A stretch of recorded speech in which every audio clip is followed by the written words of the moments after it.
Ce rassemblement, il est surtout contre la répression syndicale. Bien évidemment qu'à travers ce rassemblement, on ne va pas faire réembaucher Nicolas qui a été licencié. Mais c'est surtout pour prévenir les patrons, pour leur montrer, c'est pour leur lancer un signal fort qu'on ne laissera plus rien passer sur la répression syndicale. On voit aussi que ça s'intensifie avec l'arrivée des JO, parce qu'il va manquer des effectifs partout. Je ne peux pas m'empêcher de penser aux camarades des hôtels, et en particulier les femmes de chambre, qui vont voir leur travail encore s'intensifier pendant les JO et qui vont travailler dans des conditions exécrables. C'est déjà le cas aujourd'hui, mais on peut imaginer que ça va s'empirer avec les JO. Et ce que veut le gouvernement aujourd'hui et le patronat, c'est qu'on file tout droit et qu'on soit asservi aux Jeux Olympiques et uniquement aux Jeux Olympiques. Tradition à Roissy. Ah ouais. J'ai le vertige. Transdev licencie un salarié qui est détaché à 100% pour effectuer ses responsabilités pour la CGT de secrétaire général de l'Union locale.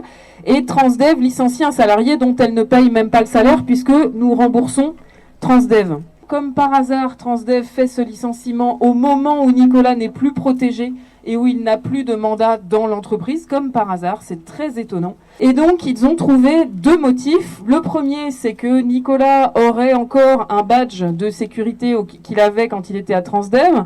Bon, sauf que Transdev avait oublié de lui réclamer, ne lui a jamais réclamé ce badge, donc il l'a gardé. Et le deuxième motif, et là on voit qu'on touche un peu plus au cœur du sujet, puisque Nicolas a osé critiquer le management de Transdev en le comparant à celui de France Télécom pour les résultats que vous connaissez. Effectivement, ce qui dérange la direction de Transdev, c'est la liberté d'expression, c'est la liberté syndicale. Et avec ce licenciement de Nicolas, la direction de Transdev veut clairement museler la CGT et museler les organisations syndicales. On est en pleine démonstration de ce que peut faire le patronat aujourd'hui contre les syndicalistes, et notamment ceux qui défendent les travailleurs, notamment sur un site comme Roissy. Tout le gouvernement qui se met en place, Macron avec toutes ces lois scélérates contre les salariés, forcément la résistance elle se forme dans les entreprises, et à partir de là où nous on organise les travailleurs, forcément on devient une cible pour le patronat.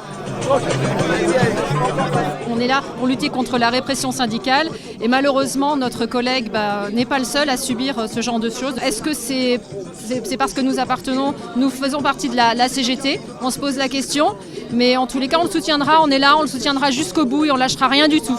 Je pense que la CGT est le seul syndicat qui aujourd'hui défend les salariés. Donc nous sommes la seule opposition en France contre le patronat. Donc nous faisons peur au patronat et c'est la raison pour laquelle on essaie de nous casser.